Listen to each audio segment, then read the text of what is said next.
Allt fler i Sverige pratar om både kris och kollaps. Populistisk alarmism, säger några. Akuta varningssignaler, säger andra. Vem har rätt? Vilka är konfliktparterna? Och hur påverkas samhället av verklighetsbeskrivningen? Dessa frågor tar jag upp i veckans video. Jag heter Henrik Jönsson och jag är en oberoende libertariansk entreprenör och samhällskommentator. Gillar du mina filmer så hjälper du mig att fortsätta göra dem om du stöttar mig via något av betalningssätten här ute till vänster. Utan ert fortsatt generösa stöd skulle denna libertarianska kanal inte vara möjlig. Glöm inte heller att dunka på prenumerera-knappen här nedanför och klicka i klockan så att du deltar i YouTubes lotteri om att få notiser när jag publicerar nytt material, vilket jag gör med en laserstråles precision varenda lördagsmorgon klockan 08:00 svensk tid. Idag pratar jag om konflikt, kommunikation och kollaps. Häng med!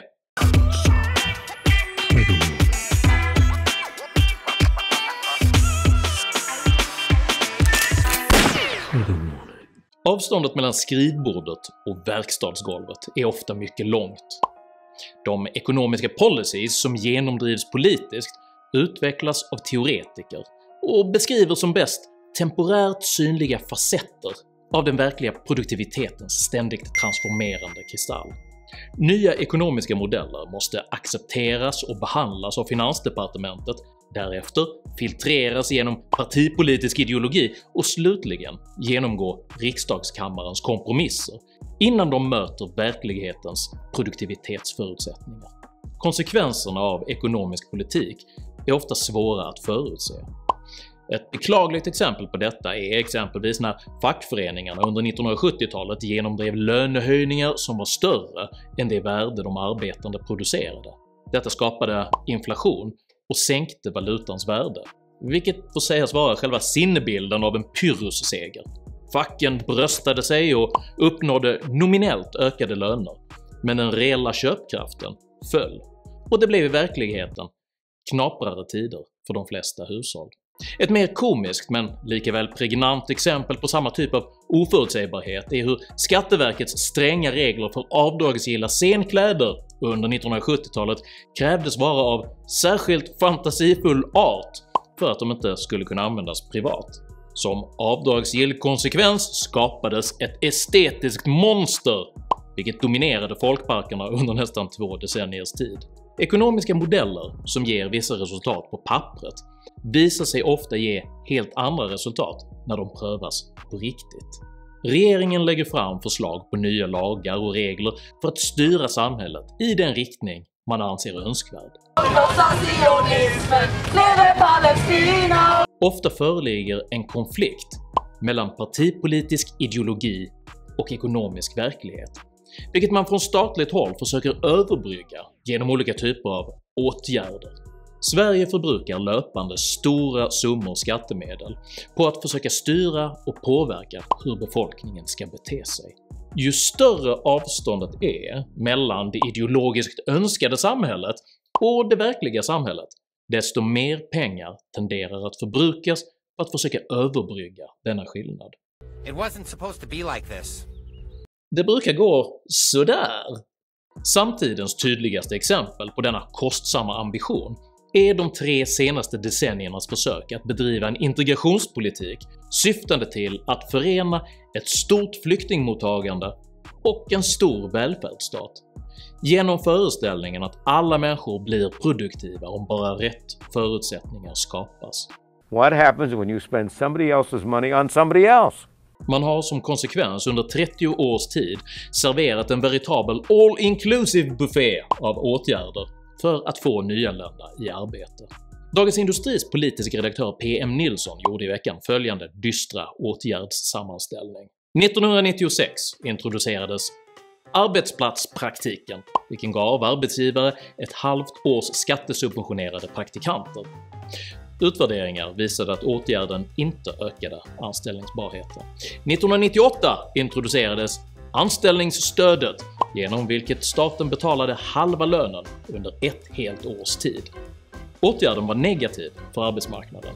Den konkurrerade ut vanliga, riktiga jobb och sänkte chansen för att få riktig anställning. År 2000 infördes de mycket kostsamma jobbcoacherna, vars sammantagna arbete ökade chanserna för att få riktiga jobb med ungefär 2%. 2007 lanserades instegsjobben, där skattemedel finansierade 80% av lönen. Dessa extremt dyra instegsjobb ökade chansen att få ett riktigt jobb med 7%. 2009 öppnades nystartskontor över hela landet syftande till att uppmuntra till egenföretagande. Utvärderingen visade att åtgärden saknade effekt. 2010 lanserade man avlönade etableringslotsar med bonussystem om de lyckades få nyanlända i arbete. Systemet saknade mätbar effekt och ledde till bedrägerier från lotsarnas sida. 2014 skulle regeringen Löfven skapa 30 000 nya traineejobb baserade på en mix av offentliga beredskapsarbeten och lönesubventioner. Systemet var dyrt och krångligt och det blev bara en tumme, ett par hundra arbeten. 2018 slogs en hel serie av dessa åtgärder ihop till vad som idag kallas introduktionsjobb, där staten står för 80% av lönen. Hur är det ens möjligt att misslyckas med så många så dyra satsningar? Svaret är enkelt. I egenskap av en av världens mest utvecklade tjänsteekonomier är de svenska kompetenskraven för höga för de flesta nyanlända. Isn't rocket science, it's brain surgery. Vägen till kompetenshöjning går genom utbildning och tar tid. Ofta krävs flera generationer av gynnsamma förutsättningar innan denna typ av utveckling blir demografiskt relevant. Konsekvensen av ett ökande antal arbetslösa människor i en socialstat av Sveriges typ är stigande offentliga kostnader. Även familjer som inte arbetar behöver tak över huvudet, tillgång till vård och skola och olika typer av bidrag. Under dessa förutsättningar uppstår nya kostnader på de mest oväntade platser i samhällsekonomin. Som till exempel i Växjö, där kostnaderna för tolkar i rättsväsendet har ökat 40 gånger från 75 000 kronor år 2000 till nästan 3 miljoner kronor i år. Det är i sig inget fel på detta, och en 40-dubblering av tolkbudgeten kanske är en rimlig prioritering givet situationen, men det är ändå ett bra exempel på hur långsiktiga ekonomiska konsekvenser av beslut ofta är svåra att förutse. Den ideologiska linje man från statlig nivå drivit under 30 års tid har alltså medfört stora kostnader, av vilka lejonparten hamnat på kommunal nivå. Som Sveriges kommuner och landsting i sin senaste ekonomirapport uttrycker det, de demografiska behoven ökar snabbare än sysselsättningen. Sverige är i en situation där kostnaderna ökar snabbare än intäkterna. Men tidigare höstas bestämde sig kommunen för att driftskostnaden blev för hög. Så nu är det betong här istället för is på rinken. Kommunerna måste därför nu skära ner på kostnaderna och samtidigt försöka få in mer pengar. Den praktiska konsekvensen av detta är höjda skatter för de som arbetar och försämrad välfärd för alla. Enligt SKLs rapport saknas finansiering på nära 80 miljarder kronor över den kommande 4-årsperioden och inget tyder på att situationen håller på att förbättras. SKL räknar med en genomsnittlig skattehöjning på 13 öre varav 5 öre i kommunerna redan nästa år. Trots detta ökar underskottet kraftigt kommande år. Förutom de intäkter som kommer från förväntade skattehöjningar och ökningen av de generella statsbidragen till kommunerna måste åtgärder vidtas motsvarande ytterligare 33 miljarder kronor bara år 2023. Denna utveckling riskerar att skapa mycket stora spänningar i det svenska samhället. Och mandatet för den statliga nivån att föra en kostnadsdrivande politik som drabbar kommunerna börjar nu ifrågasättas på allt fler håll. Enligt en undersökning som SVT Nyheter gjort planerar nu 80% av Sveriges kommuner mycket omfattande nedskärningar. 54% av de tillfrågade kommer att skära i förskola och barnomsorg, 62% kommer att skära ner på grundskolor, gymnasier och äldreomsorg, 46% kommer att banta stöden till funktionshindrade och 51% kommer att dra ner på kultur- och fritidssatsningar. Den norrländska kommunen Kramfors anslöt sig nyligen till den växande skara kommuner som offentligt aviserat ekonomiska krislägen.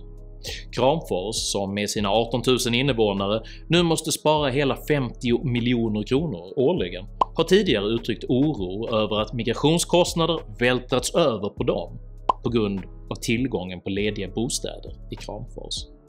Samtidigt som denna akuta kris artikuleras presenterar Kramfors i likhet med många andra kommuner olika typer av fördyrande sociala klimatmässiga satsningar.